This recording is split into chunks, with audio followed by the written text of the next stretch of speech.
ఖమ్మం జిల్లా మధిర నియోజకవర్గంలోని ముదిగొండ మండలం వల్లాబి గ్రామానికి వెళ్లేందుకు ఉప ముఖ్యమంత్రి భట్టి విక్రమార్క హైదరాబాద్ నుండి బయలుదేరారు. ముందస్తు ప్రణాళిక ప్రకారం కోదాడ బైపాస్ మీదుగా దుర్గాపురం స్టేజ్ సమీపంలోని ఖమ్మం బైపాస్ చేరుకుని అక్కడి నుండి నేలకొండపల్లి మీదుగా వల్లాబి గ్రామానికి కాన్వాయ్లో వెళ్లాల్సి ఉంది.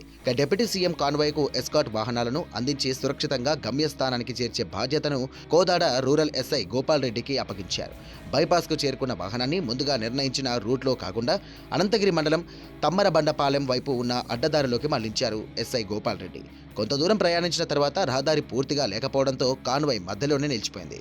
తనకు ఎదురైన అనుభవాన్ని గురించి ఐజీకి, డీజీపీకి వివరించారు భట్టి. ఇక భద్రతా ఏర్పాట్లలో ఇంత పెద్ద తప్పిదం ఎలా జరిగిందంటూ తీవ్ర అసంతృప్తి వ్యక్తం చేస్తూ బాధ్యులపై వెంటనే చర్యలు తీసుకోవాలంటూ ఆదేశించారు. ఇది కేవలం నావిగేషన్ పొరపాట?